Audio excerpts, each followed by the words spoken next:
এবার বিধায়ক হওয়ার দৌড়ে বিজেপি কাউন্সিলর সজল ঘোষ। তাপস রায় ছেড়ে আসা বড়নগর বিধানসভা কেন্দ্রের উপনির্বাচনে এবার তাকে প্রার্থী করল বিজেপি। তাপস রায় বিজেপিতে যোগ না দিলে সজল ঘোষকেই বিজেপি কলকাতা উত্তর থেকে প্রার্থী করত বলে জল্পনা।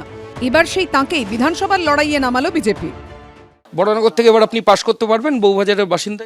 একদম পারবো। তাপস রায়কে কাকু বলি, তো আমি ওনার ভাইপো এলাম। সেই সম্পর্কে তৃণমূলের ক্ষমতা যদি এখন ভাইপো নিয়ে সামলানোর চেষ্টা করে থাকে, আমি সেই ভাইপো নয়, আমি দায়িত্ব নিয়ে সামলাবো। আমি বিশ্বাস করি আমরা জিতব। কলকাতা পুরসভা থেকে পুরসভার বাইরে লাগাতার তৃণমূল বিরোধিতা। অযোধ্যায় উদ্বোধনের প্রাক্কালে গত বছর দুর্গাপুজোয় সজল ঘোষের সন্তোষ মিত্র স্কোয়ারে নজর কেড়েছিল রাম মন্দিরের আদলে মণ্ডপ, যে পুজোর উদ্বোধন করেছিলেন খোদ অমিত শাহ, জেপি নাড্ডা। এরপর থেকে লোকসভা ভোটে কলকাতা উত্তর কেন্দ্রে তৃণমূলের বিরুদ্ধে লড়াইয়ে বিজেপির প্রার্থী হিসেবে সজল ঘোষের নাম উঠে এসেছিল, কিন্তু সেই জল্পনা ভেস্তে যায় 4 মার্চ। তৃণমূলের বিরুদ্ধে ক্ষোভ উগরে দিয়ে বিধায়ক ও সমস্ত দলীয় পদ থেকে ইস্তফা দেন তাপস রায়। 6 মার্চ আনুষ্ঠানিকভাবে বিজেপিতে যোগ দেন তিনি। এরপর তাঁকেই কলকাতা উত্তর কেন্দ্র থেকে প্রার্থী করে বিজেপি। এবার সেই তাপসের ফেলে যাওয়া আসনে ছাত্র রাজনীতি থেকে উঠে এসে প্রথমে কংগ্রেস, তারপর তৃণমূলে হয়ে বিজেপিতে যোগ দেওয়া কলকাতা পুরসভার ডাকাবুকো কাউন্সিলর সজল ঘোষের ওপরই ভরসা রাখল বিজেপি। এটা হচ্ছে মোদি ওয়েভ, দ্বিতীয় হচ্ছে নো ভোট টু মমতা, সেটাও একটা ওয়েভ। তৃতীয় হচ্ছে যেহেতু এটা পার্লামেন্ট ভোট, সেহেতু সেন্ট্রাল ফোর্সের লাঠিতে অলরেডি তেল মাখানো শুরু হয়ে গেছে, ফলে ভোটচোরেরা ভোট চুরি করতে পারবে না। মানুষের কাছে যাব, প্রত্যেকটি মানুষের কাছে যাব। আজকে আপনি লিখে রাখুন, ওখানে যত লক্ষ মানুষ আছেন আমি প্রত্যেকের কাছে পৌঁছবো, বাড়ি বাড়ি যাব, প্রার্থনা করব, মানুষকে কনভিন্স করব। যারা আমাদের আছেন তাদেরকে কম বলবো, যারা আমার বিরুদ্ধে আছেন তাদেরকে বেশি করে বলবো।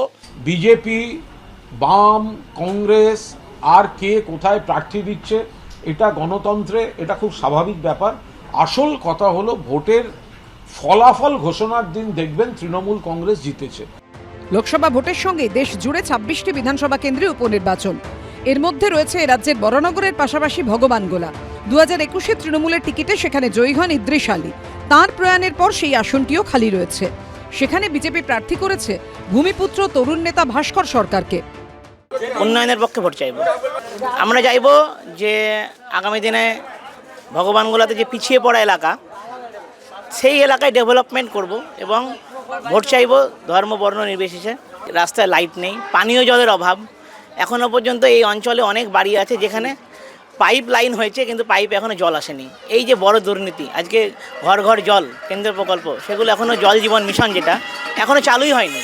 ভগবানগোলায় যিনি প্রার্থী হয়েছেন বিজেপি, তাকে ভগবানগোলাতেই এই বিধানসভা নির্বাচনে, উপনির্বাচনে ভগবানগোলা বিধানসভায় জামানত বাজেয়াপ্ত করে তাকে বাড়ি পাঠিয়ে দেব।